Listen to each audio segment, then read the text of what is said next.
Hello, my name is Lisumole, and I'm actually working as an occupational therapist here in Pretoria, and we cover some other places of South Africa as well.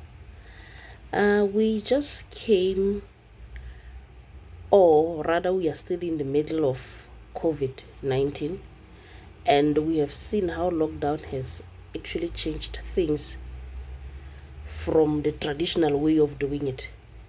So I've been actually thinking, and it's one concern that I had for some time, ever since the inception of this lockdown. The issue of schools and daycare centers attending on the rotational basis. My concern here is that, this is beyond our control. There's nothing that we can do about it. We have to implement those kind of measures in order to move forward or to overcome this current pandemic. But now, at the same time, while we are slowly moving away or out of this pandemic, I think we also need to prepare ourselves on how to build up, or rather do damage control, because now the reason I'm doing this, I'm actually thinking more of the children that are at the foundation phase, or even the ones that would be starting school, even the ones in the daycare centers. So let's just take it rather this way. This is my thinking, that we all know that this current curriculum, which is CAPS, it's one curriculum that is designed in a way that one needs to be prepared before going into school full time. So, like, unlike in our days where one would go to school unprepared, then you would know that in the school they will start you from zero until now you slowly get reintegrated into the whole learning system, or whole learning career, so to say.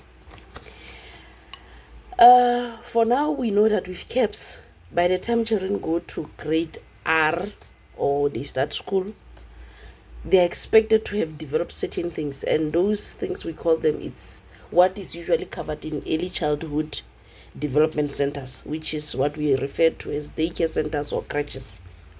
So now, for past 2 years, we have seen this issue of kids attending on the rotational basis, meaning that even the kids that were at the crèches of then might have missed out a lot on the gross motor development, because in crèches they mostly focus on gross motor, fine motor, and slowly introduce cognitive activities for just to prepare the child for entering the school in the following year or years in future. So now this is what happens.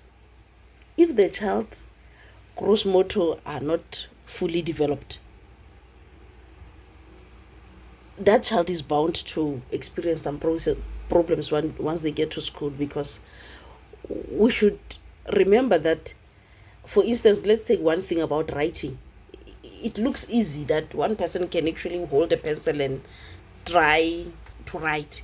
For us, because we have developed that skill, we don't see it as something that is important. But with kids, that's where it starts.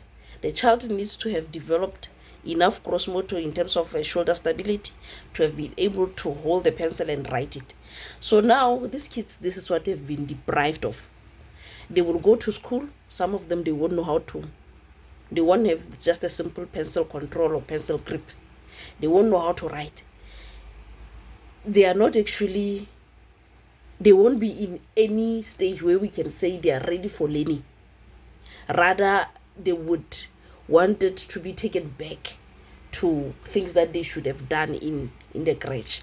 So now, like I said, this is one thing that it's beyond everybody's control, but the same, we can still do much. I think that's where we come in as an occupational therapist.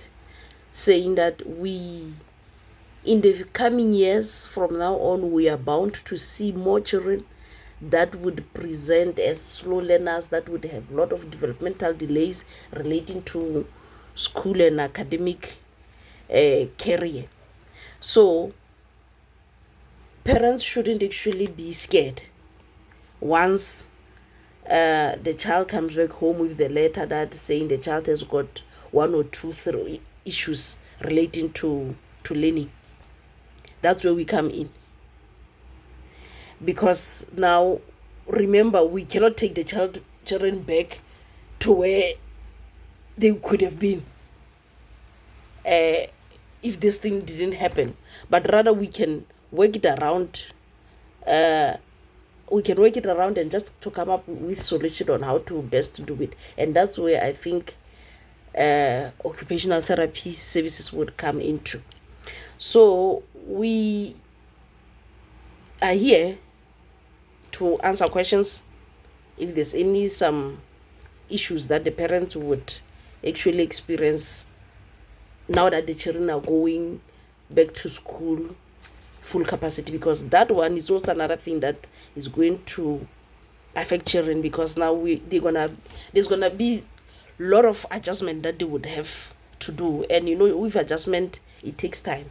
Other kids might just get into it and then start running smoothly with it, but others would have enormous challenges relating to now being used to being at school almost every day and having the activities that like your sports and also sorts of things. So we might see a lot of maybe kids becoming rebellious, some hyperactivity, some attention, because most of them they will do by all means just to divert their attention from what they're supposed to focus.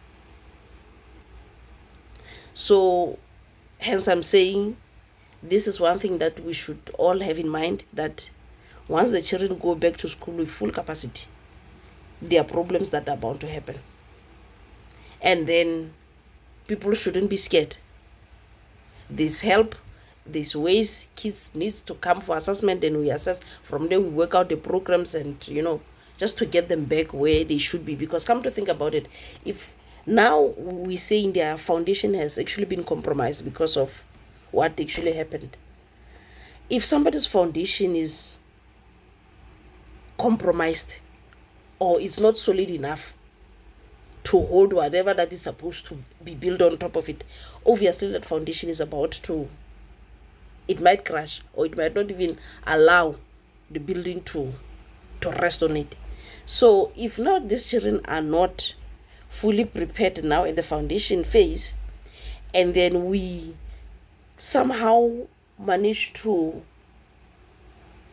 push them through without giving them any help or any interventions, we would see a lot of kids dropping out, because as they progress with the school, the education becomes more difficult, things become more difficult, more challenging for them, and some might not be able to withstand it. So imagine now if we have kids that are now struggling with pencil control and they happen to be pushed to the level without any sort of remedy or intervention. What would happen to those kids once they get to high school or matric? Because now these are people that would be lacking the basic foundation.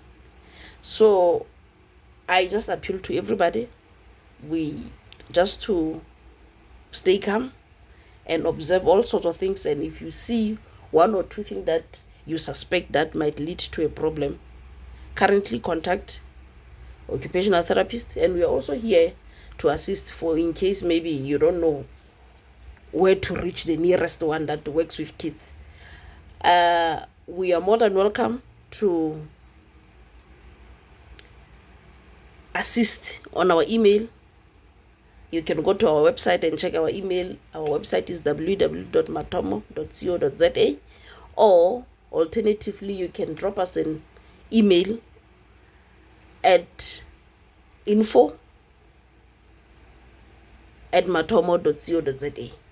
The email address is actually info@matomo.co.za. And then also alternatively for WhatsApp, we have WhatsApp number which is 073 1685621.